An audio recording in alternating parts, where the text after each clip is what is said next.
ఈ మధ్య కాలంలో హత్యలనేవి కామన్ అయిపోయాయి. ఎవరు ఎందుకు చంపుతున్నారో కూడా తెలియడం లేదు. వివాహితర సంబంధాల వల్ల అయితే ఈ హత్యలు ఇంకా పెరిగాయి. ఒకరికొకరు కడదాకా తోడుండాలని అగ్ని సాక్షిగా పెళ్లి చేసుకున్న వారు మధ్యలోనే వారి బంధానికి ముగింపు పలుకుతున్నారు.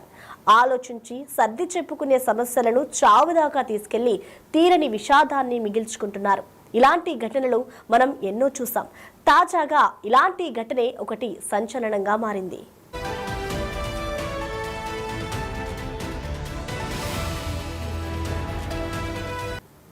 పొరగింట్లో ఉంటున్న ఓ వివాహితకు ఆమె స్నేహితుడు వాట్సాప్లో పంపిన మెసేజ్ వారిద్దరి హత్యకు దారితీసింది. తన భార్యకు వాట్సాప్లో ముద్దు ఇమోజీ పెట్టాడన్న కోపంతో భార్యతో పాటు ఆమె స్నేహితుడిని కొడవలితో నరికి చంపాడో వ్యక్తి. కేరళని పతనందిట్ట జిల్లా కలంజూరుకు చెందిన బైజు తన భార్య వైష్ణవితో కలిసి నివసిస్తున్నాడు. వారికి 10-5 వయసు ఉన్న 2 కొడుకులు ఉన్నారు. వాళ్ళ ఇంటి పక్కనే విష్ణు అనే వ్యక్తి తల్లితో కలిసి ఉంటున్నాడు. అయితే ఇంటి పక్కనే ఉండడంతో వైష్ణవి విష్ణు తల్లితో బాగా మాట్లాడేది. అది కాస్త విష్ణు దృష్టిలో పడింది. దాంతో అతడు వైష్ణవితో పరిచయం పెంచుకున్నాడు.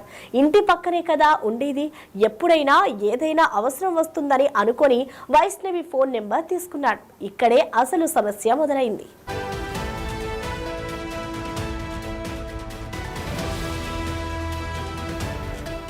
విష్ణు ఓసారి వైష్ణవి వాట్సాప్ లో ముద్దు ఇమోజీని పంపాడు. విష్ణు పంపిన ఆ మెసేజ్ కాస్త వైష్ణవి భర్త బైజు చూశాడు. ఈ విషయంపై తన భార్యతో గొడవకు దిగాడు. ఆ సమయంలో భయంతో ఆమె విష్ణు ఇంట్లోకి పారిపోయింది.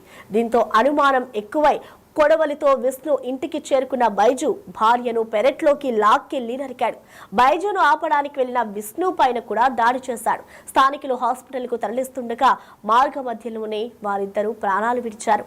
ఈ ఘటన తర్వాత బైజు తన స్నేహితుడికి ఫోన్ చేసి హత్యల గురించి చెప్పాడు. స్నేహితుడు పోలీసులకు సమాచారం ఇవ్వడంతో బైజును అరెస్ట్ చేశారు.